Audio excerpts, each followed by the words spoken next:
Ito naman ang pag-usapan natin, mga kababayan.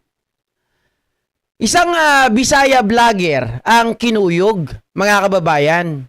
Dahil ito po ay tahasan na pong nagsalita. 'Di ba? Sabi niya, hindi lahat ng Bisaya ay DDS. Nasa enemy territory lang kami, mga kababayan. Kasi marami nagsasabi nung nakaraan, 'di ba? Maraming hindi naniniwala na ang Mindanao daw, lalong-lalo na daw ang Davao, mga kababayan, ay solid Duterte. Pero pinakita natin sa inyo, kapitbahay ni Digong, nagsasabi, hindi kami Duterte. At kung si Sara ay makakatakbo sa 2028, ikakain ko na lang ang pamasahe ko para bumoto dahil mga walang kwentang mga tao yan. Ngayon naman, mga kababayan, naglabas na po. Nag-all out na itong vlogger na ito na nasa Mindanao. At ito nga po ang sinasabi, mga kababayan. Okay. Post ito ni Post ito ni Attorney Reyes Del Rosario, mga kababayan. This is Ira Daniel Ferrando, also known as Katik.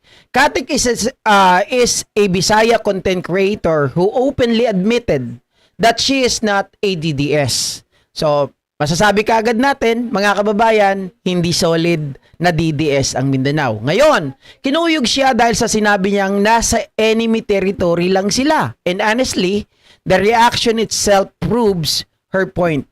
Ito talaga ang isa sa pinaka-toxic na traits ng hardcore DDS. Palaaway, di ba? DDS culture yan eh. Kapag Bisaya ka, automatic, expected na dapat DDS ka. Diba? Kapag hindi ka DDS, mga kababayan, kukuyugin ka. Remember what I told you before? Mayroon pa akong isang kilalang dating Uniteam vlogger. Okay? Naging loyalist pa yan, sabi niya. Siya daw ay loyalist. Pero, mga kababayan, nagbago. Nagbago ng kanyang sinusuporta. Hindi ko sasabihin kung sino. Pero, ang binibitawan niyang salita ay ganito. Pare, paano naman akong hindi magpapalit? Gusto kong ipagtanggol si Marcos. Kaya lang, nandito kami sa teritoryo. Kilala kami ng mga Duterte. Kapag kinalaban namin sila, baka ipapatay kami. So no choice. Pero hindi solid na DDS country ang Mindanao. Lalong-lalo na ang Davao. Okay? Maliwanag. Kapag taga-Davao ka, dapat loyal ka. Kapag nagsalita ka against them, bigla kang traidor. Bayaran o hindi tunay na Bisaya. Yan kagad ang bintang sa'yo. Diba? Yan ang sasabihin nila. Wala. Hindi ka tunay na Bisaya. Hindi, traidor ka. Bayaran ka. Binayaran ka ni Satanas. Binayaran ka ni Bangag. Ganon. Di ba? Bakit ba napakahirap tanggapin na hindi lahat ng Bisaya ay DDS? Na hindi lahat ng taga Davao ay pare-pareho ng political beliefs? Parang dito lang yan sa atin eh. Dito, sa Katagalugan, dito po sa Kailokanuhan, hindi rin naman lahat ng Ilocano maka-Marcos eh. Pero, sa atin, madali nating tanggapin yun. Hindi tayo rabid, hindi tayo hardcore DDS culture na kailangan awayin natin sila. Kasi tayo nire-respeto natin na meron talagang ganun. Iba yung nakita nila sa nakikita natin eh. So, ang magandang gawin dyan, kung talagang gusto mo na mabago yung kanilang pananaw, iba ipaliwanag mo, point by point. Oh, pera na lang kung wala ka talagang alam. 'Di ba? So, may isang taga-Naga na DDS na halos araw-araw minumura at binabalahura online si Mayor Lenny. Pero hindi mo nakita ang kakampings na nagmass attack sa kanya dahil taga-Naga siya. Hindi nila ginawang basis ang pagiging Bicolano o taga-Naga para kuyugin at i-question ang identity niya. Tama. Kasi nandun yung respeto.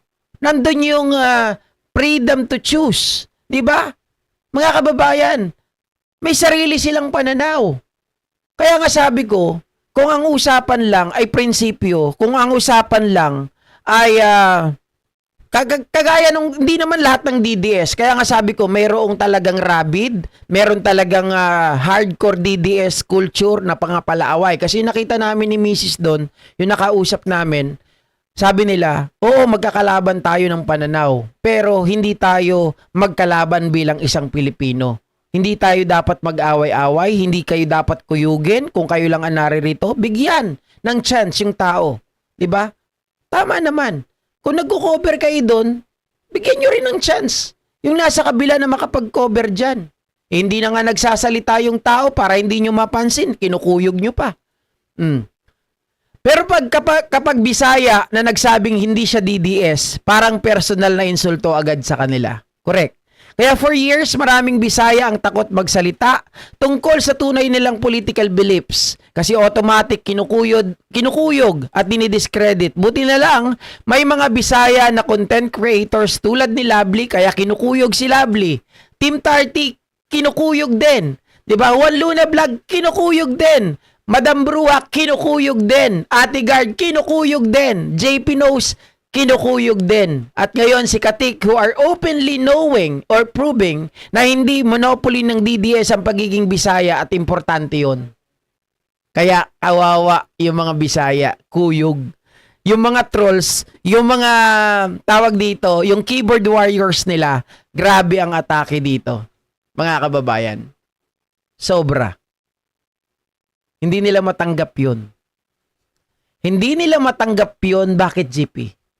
Baka kasi, itong mga to, may utak, sila wala. 'Di ba? Hindi nila matanggap na itong mga to, kayang manindigan, kaya po na magbigay ng sarili nilang opinyon at hindi po bumabase na sila ay Bisaya lamang. Ibig sabihin, may utak, gumagamit ng utak, at hindi nang galing lang dahil sila ay Bisaya at dahil narinig lamang. Palagay ko, doon sila doon sila parang masyadong, sabihin natin tawag dito, natitrigger, 'di ba? Doon sila natitrigger masyado. Parang itinatakwil ang pagiging Bisaya na dapat pag Bisaya matik, DDS ka. Pero hindi lahat ng tao di natin mapiplease. May sariling isip, may sariling utak, may sariling pagpapasya, at may sarili po yan na pagbabalanse. Oh.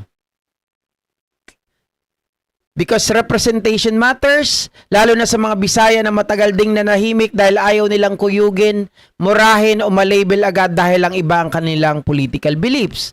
Ayaw namug kahadlok, daghan ta mga Bisaya nga kigapoy, aning kalaki sa mga di makadawat, sa matuuran, ug padayon na pailad.